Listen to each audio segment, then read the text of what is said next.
Pernah suatu ketika ada seorang yang alim. Wah, ini orang alim Sidin dulu mengajinya lawan guru sekumpul. Waktu di rumah Sidin di Keraton diceritakan oleh Tuan Guru Komarudin, guru Husu Banjar Masin. Ujar Sidin, si murid ini, murid guru sekumpul ini gawiannya menguruti guru sekumpul, enak diuruti guru sekumpul. Ujar guru sekumpul pada isi murid, wahai muridku, ikam setahun jangan keluar daripada rumah kecuali penting banget. Jadi si murid ini melaksanakan daripada amanah gurunya sampai sebulan, 2 bulan, 3 bulan, sampai setengah tahun. Setengah tahun sudah rupanya Bati Sidin gatal nak keluar rumah. Akhirnya amanah keguruan tadi kada terjalankan. Lanjut Sidin keluar rumah, apakah dicari berjalan-jalan mungkin. Ternyata di tengah jalan terdapat lawan guru sekumpul. Biar guru sekumpul, makanya masuk mendapat lagi. Jangan keluar. Ini guru, supaya terdapat lawan guruan. Pukuli pulang. Akhirnya si murid ini diamanahi pulang oleh guru sekumpul. Ikam jangan keluar setahun pulang. Bahasa pulang dari awal. Jadi bahasa pulang sebulan, 2 bulan, 3 bulan, sampai setengah tahun gatal pulang Bati Sidin. Hendak keluar pulang. Akhirnya keluar pulang, ketemu pulang lawan guru sekumpul di suatu tempat. Menjadi guru sekumpul, maka nyawa sudah mendapat lagi. Jangan berangkat ke sana kemari, jangan tulang ke sana kemari. Ini guru, berbuli pulang. Yang ketiga ini rupanya ditakdirkan Allah Ta'ala pulang, keluar pulang. Akhirnya ketika keluar bersepeda tinggal, terlibas guru sekumpul, terlibas teranjang paguruan, murid teranjang paguruan. Jadi takajub dalam teranjang, langsung lihat di belakang sekalinya guru sekumpul. Makanya sudah padahi, jangan tulang dia guru sekumpul. Kenapa nyawa masih terlajar? Nah, ini menandakan bahwasanya wali itu adalah seseorang yang diizini oleh Allah Subhanahu wa taala, bisa ada yang diizinkan membagi-bagi awaknya. Bahkan Syekh Abdul Qadir Al-Jailani itu melajari Syekh Semang, padahal jaraknya ini ratusan tahun. Tapi Syekh Semang berguru lawan Syekh Abdul Qadir Al-Jailani. Ini hal-hal yang mungkin aja. Guru sekumpul berguru sampai ke Mekah, ke sana kemari, sampai akhirnya diserahkan perguruan Sidin Ikam mengaji lawan Datuk Kalampayan. Mengaji Sidin lawan Datuk Kalampayan, padahal kurang lebih 200 tahun sudah 200 tahun, tapi mengaji lawan Datuk Kalampayan.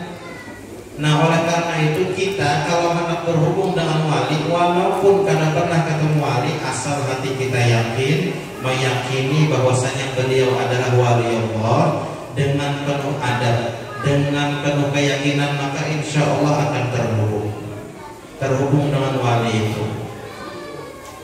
Apa manfaat terhubungnya dengan wali? Dikatakan bahwasanya kalau kita ini sopirnya ya kan, arahnya ke Banjar, umpat juga ke Banjar. Sopirnya ke hulu sungai, umpat juga ke hulu sungai. Apabila wali masuk ke dalam surga, maka insya Allah kita umpat juga masuk ke dalam surga. Syaratnya yaitu cinta dulu dengan wali. Cinta, yang namanya cinta itu bukan hanya cinta-cinta aja, tapi harus dibuktikan dengan pembuktian. Isra dan Mi'raj Nabi Sallallahu Alaihi Wasallam sudah sering kita ceritakan. Kalau malam ini khusus kepada Tuhan Pian, malam ini ulun bacakan tentang intinya hikmah Isra dan Mi'raj. Isra dan Mi'raj itu sampeyan berataan sudah tahu kisahnya ya kan? Perjalanan Masjidil Haram, Masjidil Aqsa, hafal sudah berataan sampai ke langit ke-7, sampai Sidratil Muntaha, sampai ke Baitul Ma'mur. Baitul Ma'mur itu setiap hari masuk 70.000 malaikat di Baitul Ma'mur itu. Malaikat yang masuk Baitul Ma'mur tidak pernah keluar. Jadi saban hari tambah 70.000 sampai hari kiamat. Jadi malaikat Allah Ta'ala ini bilangannya lebih banyak daripada manusia. Oleh karena itu Isra dan Mi'raj ini Nabi waktu itu melihat daripada neraka dan surga. Nabi melihat di surga itu suara, mendengar suara yang sangat merdu. Tidak pernah suara itu didengar di dunia. Dan di neraka itu siksanya Nabi melihat salah satunya, yaitu orang yang memukul kepalanya, dipukul sendiri kepalanya pecah. Kemudian kembali lagi kepalanya dipukul lagi, kembali lagi ke itu aja. Nabi bertanya kepada malaikat, wahai malaikat, kenapa seperti demikian? Dijawab oleh malaikat, itulah orang-orang yang kepalanya berat melaksanakan sholat. Hikmah besar Isra dan Mi'raj adalah yaitu sholat 50 waktu. Asal-muasalnya 50 waktu. Tapi ketika Nabi turun ke langit ke-7 bertemu Nabi Allah Ibrahim, langit ke-6 bertemu dengan Nabi Allah Musa, di langit ke-6 bertemu dengan Nabi Musa, dipasangin Nabi Musa fas'alhu takhfif, mintalah keringanan. Akhirnya Nabi ketemu lagi dengan Allah Ta'ala, dikurangi jadi 45. Sampai Nabi itu kurang lebih 9 kali berbolak-balik memintakan keringanan untuk umatnya. Akhirnya kita ini sholat sehari hanya 5 waktu, tapi pahalanya tetap 50. 5 waktu tapi pahalanya tetap 50. Jadi kalau pian hendak dapat kesuksesan Isra dan Mi'raj pada malam hari ini, lihati sesudah pulik dari sini mendapat kebaikankah kada? Artinya ada perubahan baikkah kada? Bilanya tetap aja kaya itu aja, kada tapi penyembahnya, kada tapi puasa, kada tapi mau beribadah, berarti kada mendapatkan kesuksesan Maulid Isra Mi'raj pada malam hari ini. Tapi kalau sampean bulik dari sini malam ini makin rajin beribadah, makin rajin sembahyang, makin rajin puasa, makin rajin bayar zakat, makin rajin apalagi umroh, misalnya banyak duit setiap bulan umroh, masya Allah, setiap bulan umroh kayak orang keren aja, rajin benar. Sesudah datang dari sini berarti dia mendapat keberkahan daripada Isra dan Mi'raj malam hari ini. Oleh karena itu kita lihat diri kita masing-masing. Tidak usah melihat orang, tidak usah melihat kawan, lihat diri kita masing-masing. Apabila kita menggawi makin baik, dapat keberkahan Maulid. Ini luar biasa, apalagi rombongan Maulid setiap malam ada undangan. Tapi setelah bulan Maulid ada perubahan kada? Bila kada ada perubahan, kada dapat daripada kesuksesan Maulid itu. Walaupun berkah dapat, makanan, minuman. Itu makanan nggak malam ini kita belum? Ada jalan makanannya, ada jalan. Apa nggak ada belum? Makanannya terlihat di sini, kampang aja di surungnya belum. Jadi biasanya kan kita Maulid ada makanan yang buruk, banyu ulun buka kuenya, ulun buka. Karena ulun mengharapkan berkah daripada Maulid Nabi. Dikatakan oleh ulama, apabila makanan minuman yang dibacakan Maulid kita minum 1 teguk, maka insya Allah akan masuk 1000 nur dan akan keluar 1000 penyakit. Makanan minuman yang sudah dibacakan Maulid. Kalau 2 teguk 2000 nur, kalau 3 teguk 3000 nur dan 3000 penyakit yang akan keluar.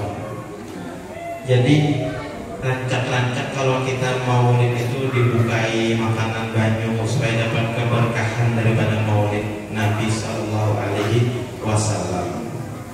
Ini ada salawat dari Guru Zuhdi, salawatnya itu diludahi banyak bacaannya.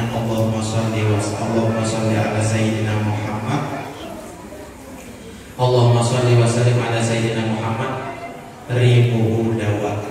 Rib itu artinya apa guru?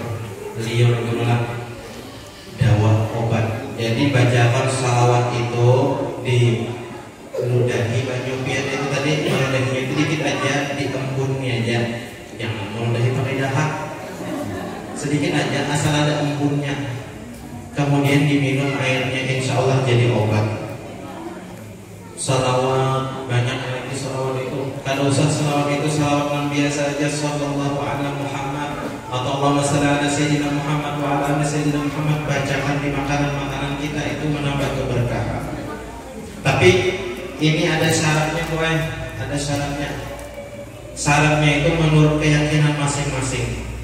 Walaupun Habib datang dari Hadramaut, Habib datang dari langit sekalipun, tapi nang meminum tidak ada keyakinan sama sekali, kada yakin air itu berkah, kada yakin makanan itu berkah, tidak akan mendapat keberkahannya.